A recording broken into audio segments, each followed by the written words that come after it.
हम अपने day to day life में बहुत सारे इंस्टांसेस को देखते हैं, जैसे कि गाड़ी चली और क्या होता है कि हम पीछे की ओर झुक जाते हैं। गाड़ी अगर रुकी तो हम आगे की ओर झुक जाते हैं। पेड़ को हिलाया तो पत्ते गिर जाते हैं। तो ये सारी चीज़ें जो हो रही हैं, तो इसके पीछे कुछ लॉ काम कर रहे हैं। तो हमारी ये कोशिश है कि हम उन नियमों को समझें, हम उन घटनाओं को और उसके पीछे जो काम करने वाले फैक्टर्स हैं, हम उनको समझें।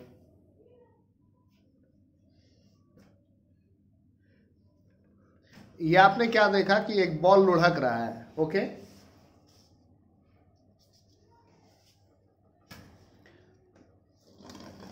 एक छोटे से बॉल को भी आप लुढ़कते हुए देख रहे हैं।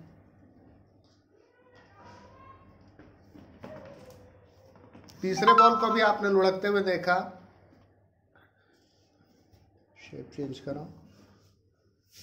आप ये देख रहे हैं कि बॉल को दबाने से इसका शेप चेंज हो रहा है ना। अच्छा,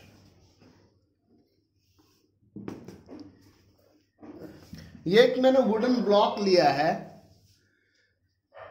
और ये एक बॉल भी है हमारे पास। जैसे कैरम खेलते हो इसी तरह बॉल के साथ खेलो। गुड गुड, बहुत सुंदर। अब जैसे कैरम का शॉट मारे थे उसी तरह वुडन प्लैंक पे भी लगाओ। क्या हुआ, सेम ताकत लगाया या ज्यादा? सेम। तो वो ज्यादा मूव नहीं किया क्योंकि उसका मास ज्यादा है। मास ज्यादा, यानी मास कोई एक ऐसा फैक्टर है जो मोशन को दिक्कत डालता है, नहीं है ना। और मास अगर ज्यादा रहेगा तो क्या होगा, मास ज्यादा रहेगा तो फोर्स ज्यादा लगाना पड़ेगा, नहीं। यानी फोर्स क्या चीज है? फोर्स एक एक्सटर्नल एजेंट है। एक एक्सटर्नल एजेंट है जो क्या क्या कर सकता है? किसी मूविंग ऑब्जेक्ट को रोक सकता है। गुड। क्या क्या कर सकता है? तुमने क्या क्या बताया? तुमने बताया कि फोर्स जो है वो क्या कर सकता है, किसी मूविंग ऑब्जेक्ट को रोक सकता है। गुड। और क्या कर सकता है? किसी रुके हुए ऑब्जेक्ट को मूव कर सकता है। करेक्ट। और स्पीड चेंज कर सकता है। किसी ऑब्जेक्ट की स्पीड चेंज कर सकता है। करेक्ट। और किसी ऑब्जेक्ट की शेप चेंज कर सकता है। यानी फोर्स में क्या क्या खासियत है कि it can move an object. और क्या कर सकता है? किसी ऑब्जेक्ट की स्पीड चेंज कर सकता है। An object, okay. और किसी ऑब्जेक्ट की स्पीड चेंज कर सकता है। ऑब्जेक्ट की स्पीड चेंज कर सकता है। Change speed. और किसी ऑब्जेक्ट की शेप चेंज कर सकता है। Change shape. और किसी ऑब्जेक्ट की डायरेक्शन चेंज कर सकता है। Change direction, okay. और आगे? और किसी मूविंग ऑब्जेक्ट को रोक सकता है।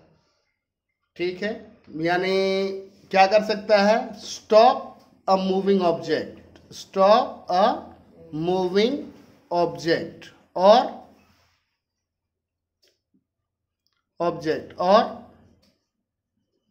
और क्या कर सकता है? अगर मैं बोलूं कि फोर्स कलर भी चेंज कर सकता है, कैसा रहेगा? क्या मानना है तुम्हारा? फोर्स कलर भी चेंज कर सकता है? नहीं कर सकता। अच्छा, शो मी योर फिंगर। यहां लाओ, कैमरे में लाओ, इधर मुड़ाओ। देखो कलर वाइट हो गया है ना। अभी देखो कलर अलग है, अभी देखो कलर वाइट हो गया है ना। सिंपल बात है, वहां का ब्लड हट गया, कलर चेंज कर गया। फोर्स इतना कुछ कर सकता है ना। गुड। तो मुझे लगता है कि हम एक बार force and laws of motion पढ़ना चाहिए। आइए पढ़ते हैं इस चीज को। आज हम लोग बल तथा गति के नियम, force and law of motion पढ़ने वाले हैं। जैसा कि आप वीडियो के स्टार्ट में देख चुके हैं कि फोर्स क्या है? एक एक्सटर्नल एजेंट है जो क्या करता है किसी ऑब्जेक्ट को या तो मूव कराता है या मूव करने का प्रयास करता है। बॉल के केस में आपने देखा कि हम फोर्स लगाए तो उसको वो मूव कर दिया, लेकिन अगर इस बॉल को हम मूव करने की कोशिश कर रहे हैं तो वो मूव नहीं हो रहा है। तो मूव नहीं भी हो रहा है, लेकिन वो क्या कर रहा है, उसको मूव करने का कोशिश तो कर रहा है। बल के प्रभाव इफेक्ट क्या क्या हो सकते हैं? तो किसी स्टेशनरी ऑब्जेक्ट को मूव करा सकता है। अगर कोई चीज मूव कर रहा है तो उसको रोक सकता है। गाड़ी में ब्रेक लगाते हैं, गाड़ी रुकता है। बॉल के केस में बैट्समैन हिट किया, विकेट कीपर उसको कैच पकड़ता है या फील्डर उसको कैच पकड़ता है। गतिशील वस्तु की डायरेक्शन को चेंज कर सकता है। कैरम खेल रहे होते हैं, आपको पता है कि कैसे किस एंगल से मारेंगे तो किधर जाएगा। वेग में परिवर्तन कर सकता है, स्पीड को बढ़ा सकता है या घटा सकता है। कोई बच्चा साइकिल चला रहा है, पीछे से पकड़ लीजिए, रुक जाएगा, पीछे से धक्का दे दीजिए, स्पीड बढ़ जाएगा, लेकिन ऐसा कीजिएगा मत क्योंकि बच्चा गिर भी सकता है। वस्तु की आकृति तथा आकार में परिवर्तन ला सकता है। मम्मी आटा गूंथ रही होती है, आप देखते हैं कि शेप और साइज बदलता रहता है। फोर्स जो है उसका ऐसा यूनिट न्यूटन है। अब बोलिएगा कि न्यूटन, एक न्यूटन फोर्स क्या है? तो एक न्यूटन फोर्स इतना फोर्स है जो 1 किलोग्राम के ऑब्जेक्ट पे लगे और उसमें 1 मीटर सेकंड स्क्वायर का एक्सेलरेशन जनरेट करे। इतना फोर्स जो 1 केजी के ऑब्जेक्ट पे लग करके उसमें 1 मीटर पर सेकंड स्क्वायर का एक्सेलरेशन जनरेट करता है, उसको 1 न्यूटन फोर्स कहते हैं। 1 newton equals 1 KG into 1 metre per second square. Balanced force, balance force tug of war में देखते हैं, जब रस्साकसी का खेल हो रहा होता है तो उसमें क्या होता है कि अगर दोनों टीम एक साथ ताकत लगा रही है तो क्या होगा कि कोई भी टीम जीतेगी नहीं, ड्रॉ का सिचुएशन होगा। तो उसमें क्या है कि अलग अलग डायरेक्शन से या बिल्कुल बोलिए तो अपोजिट डायरेक्शन से फोर्स लग रहा है एक ऑब्जेक्ट पे और इतना लग रहा है कि उसका रिजल्टिंग फोर्स 0 है। अगर रिजल्टिंग फोर्स 0 है तो हम उसको क्या बोलेंगे? Balance force. अनबैलेंस फोर्स में क्या होता है? अलग अलग डायरेक्शन से फोर्स लग रहा है लेकिन एक तरफ से ज्यादा लग जा रहा है। जैसे इसी केस में अगर यहाँ इस तरफ मान लीजिए 5 न्यूटन फोर्स लग रहा है और इस तरफ से मान लीजिए क्या हो रहा है 3 न्यूटन फोर्स लग रहा है, तो ऑब्वियसली इधर वाला 2 न्यूटन ज्यादा है। अगर रिजल्टेंट फोर्स देखा जाए तो 2 न्यूटन इस तरफ ज्यादा है, तो क्या होगा? इस तरफ मोशन हो जाएगा। अब मोशन का फर्स्ट लॉ, मोशन का फर्स्ट लॉ कहता है कि यदि कोई वस्तु रुकी हुई है तो वो रुकी ही रहेगी, या अगर चल रही है तो चलती ही रहेगी। ये सिचुएशन तब तक बनी रहेगी जब तक कि कोई एक्सटर्नल फोर्स ना लगे। अब सवाल ये आता है कि अगर कोई चीज रुकी हुई है तो वो रुकी हुई ही क्यों रहेगी, या अगर चल रही है तो वो चलती हुई ही क्यों रहेगी? इसके पीछे क्या काम कर रहा है? तो इसके पीछे जो फैक्टर काम कर रहा है उसको हम लोग बोलते हैं इनर्शिया, जड़त्व। जड़त्व जो है किसी पदार्थ का वह गुण है, जड़त्व, इनर्शिया।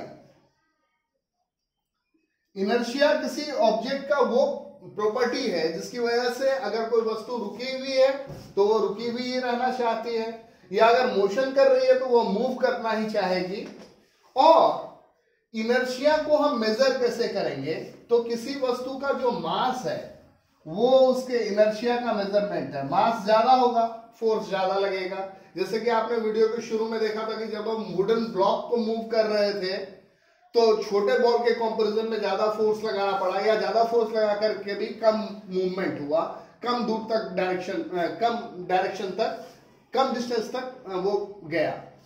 अब जड़त्व जो है इनर्शिया वो 3 तरीके का होता है। एक तो कि जो रुकी हुई वस्तु की अवस्था है, विरामावस्था। दूसरा क्या है? गति की अवस्था में जड़त्व। और तीसरा क्या है? दिशा के कारण जड़त्व। अब ये विरामावस्था में जड़त्व, अब इसका क्या एग्जाम्पल है कि आप एक ग्लास ले लीजिए, ग्लास पर एक पोस्टकार्ड डाल लीजिए, पोस्टकार्ड के ऊपर एक कॉइन रख लीजिए और इस पोस्टकार्ड पे अगर आप फिंगर से स्ट्राइक करेंगे तो देखिएगा कि ये कॉइन इसके अंदर जाएगा। बेसिकली ये पोस्टकार्ड मूव किया लेकिन कॉइन रुका ही रहना चाह रहा है और इसी के कारण वो ग्लास के अंदर गिर रहा है। गति की अवस्था में जड़त्व, अब इसका एग्जाम्पल क्या है कि बस से, एक तो चलती बस से कभी नहीं उतरना चाहिए, लेकिन अगर कोई उतरता है तो जिस डायरेक्शन में बस मूव कर रही होती है वो व्यक्ति उसी डायरेक्शन में चलता है थोड़ी दूर, अगर मान लीजिए बस इस डायरेक्शन में मूव कर रही है और कोई उतर रहा है तो वो क्या होगा, वो इसी डायरेक्शन में चलेगा। क्यों? क्योंकि जब वो उतर रहा है उस टाइम में क्या है कि उसका बॉडी का अपर पार्ट जो है वो मूवमेंट में है, लेकिन पांव जमीन में टच किया और वो क्या है, all of a sudden rest में आया। तो बॉडी का अपर पार्ट जो है वो मूव कर रहा है लेकिन पांव रेस्ट में आ गया और इसके वजह से क्या होगा, वो गिर जाएगा। एक और चीज, आप लोग कालीन की सफाई करते हैं, डस्टिंग करते हैं, तो उसमें क्या होता है कि हम जब उस कालीन को लाठी से पीटते हैं तो उसे डस्ट बाहर आ जाता है। क्यों आ जाता है? क्योंकि डस्ट रेस्ट में है, लेकिन आपने क्या किया, कालीन को मूव करा दिया तो डस्ट पार्टिकल्स बाहर आ गए। या और क्या होता है कि आप पेड़ को हिलाए और उसके पत्ते गिर रहे हैं तो क्यों, या फल गिर रहे हैं, वो ऐसा क्यों होता है? क्यों? क्योंकि फल या पत्ता जो है वो रेस्ट में है, बाकी पार्ट जो है वो मूवमेंट में आ गया, तो उस इनर्शिया की वजह से वो चीज फॉल डाउन हो रहा है। अब आइए हम और देखते हैं और रिलेटेड कंसेप्ट को पढ़ेंगे। तो हम बात करेंगे मोमेंटम की। आपको पता है कि कोई चीज अगर मूव कर रहा है, उसका वजन ज्यादा है बेसिकली, तो क्या होगा, वो अपने मोशन को ज्यादा रिटेन करना चाहेगा। तो बेसिकली मोमेंटम क्या होता है, किसी वस्तु में समाहित गति की कुल मात्रा को संवेग कहते हैं। यानी अगर मोमेंटम जो है वो क्या है, मास और वेलोसिटी का प्रोडक्ट है। मास का ऐसा यूनिट है किलोग्राम, वेलोसिटी का है मीटर पर सेकेंड, यानी मोमेंटम का ऐसा यूनिट क्या हो गया, किलोग्राम मीटर पर सेकेंड। अब मोमेंटम जो है वो डायरेक्टली प्रोपोर्शनल है मास के, यानी मास अधिक होगा तो मोमेंटम अधिक होगा, वेलोसिटी अधिक होगा तो मोमेंटम अधिक होगा। अब इस चीज को ऐसे समझिए कि एक सपोज कर लीजिए ये ढलान है, स्लोप है, ओके, और यहां पर एक साइकिल है, एक साइकिल है, और इस साइकिल पे जो बैठा हुआ है उसको मैंने ये कह दिया है कि भाई तुमको ना पैडल मारना है ना ब्रेक मारना है, और इस पर एक 20 किलो का लड़का बैठा दिया मैंने, 20 kg का किसी को बैठा दिया, बोला कि अब तुम चलाओ इस साइकिल को। वो लुढ़केगा, लुढ़कने के बाद वो जितना डिस्टेंस कवर करेगा, और सेम साइकिल पे अगर 40 किलोमीटर के किसी बच्चे 40 केजी के किसी स्टूडेंट को बैठा दिया, वो जितना डिस्टेंस कवर करेगा, तो 40 केजी वाला जो है वो ज्यादा डिस्टेंस कवर करेगा मोमेंटम की वजह से। और सिमिलरली अगर वेलोसिटी की बात करें कि दो साइकिल है, दो साइकिल पे 20 केजी के दो बैठे हुए स्टूडेंट्स, ओके, और एक जो है वो 10 किलोमीटर के स्पीड से जा रहा है, एक 20 किलोमीटर के स्पीड से जा रहा है, तो ये अगर कहीं पे टक्कर मार देगा, दोनों का मास सेम है, बट इसकी वेलोसिटी जो है वो 40 किलोमीटर पर आवर है, साइकिल के लिए 40 किलोमीटर पर आवर तो थोड़ा ज्यादा हो गया, बट मान लीजिए थोड़ी देर के लिए, और ये 20 किलोमीटर पर आवर है, तो ये वाला साइकिल अगर किसी को टक्कर मार देगा तो उसे ज्यादा तकलीफ होगी। अब आवेग क्या है, इंपल्स क्या होता है, फोर्स और टाइम का प्रोडक्ट, फोर्स मल्टीप्लाई टाइम, और इसका ऐसा यूनिट होता है न्यूटन पर सेकेंड। अब न्यूटन की गति का दूसरा नियम, हमने पहले नियम में क्या पढ़ा कि कोई चीज रुका हुआ है तो रुका ही रहेगा, चल रहा है तो चलता ही रहेगा, अनलेस एंड अनटिल कोई एक एक्सटर्नल फोर्स ना लगे। अब सवाल यह है कि वो एक्सटर्नल फोर्स मान लीजिए लग गया तो उसको मेजर कैसे करेंगे, तो इस चीज को कैसे मेजर करेंगे, इसी चीज के लिए न्यूटन का सेकेंड लॉ दिया गया है कि किसी वस्तु के संवेग में परिवर्तन की दर उस वस्तु पर आरोपित बल के समानुपाती होगा। यानी फोर्स मोमेंटम में क्या चेंज आ रहा है, मोमेंटम में क्या चेंज आ रहा है, ये इस पे डिपेंड करेगा कि फोर्स कितना लगा। तो मोमेंटम अभी आपने पढ़ा क्या होता है, मास इनटू वेलोसिटी। तो मान लिया कि इनिशियल मोमेंटम है mu, u क्या है, इनिशियल वेलोसिटी, अंतिम मोमेंटम फाइनल मोमेंटम जो है वो है mv। मोमेंटम को हम लोग p से इंडिकेट करते हैं, इसको p1 मान लीजिए, इसको p2 मान लीजिए।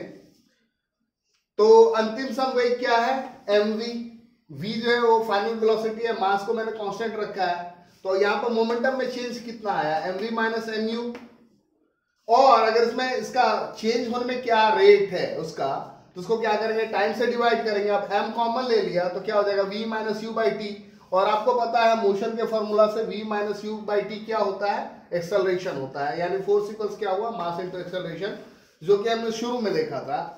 अब न्यूटन के थर्ड लॉ को पढ़ने से पहले हम आपको एक छोटी सी एक्टिविटी करके दिखाएंगे।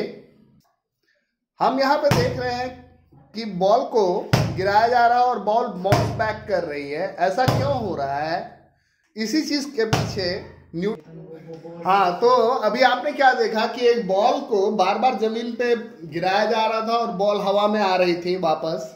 तो ऐसा क्यों हो रहा था, क्यों, क्योंकि वहां पे न्यूटन का थर्ड लॉ लग रहा था, और न्यूटन का थर्ड लॉ कहता है कि every action has equal and opposite reaction on the same object but in opposite direction. प्रत्येक क्रिया के विपरीत तथा समान प्रतिक्रिया होती है। किसी भी ऑब्जेक्ट पे अगर कोई एक्शन होगा तो उसके अपोजिट एंड इक्वल रिएक्शन होगा। तो इस तरीके से हमने न्यूटन के गति के तीनों नियम को पढ़ा और हमने फोर्स को पढ़ा। Thank you, keep watching, keep learning.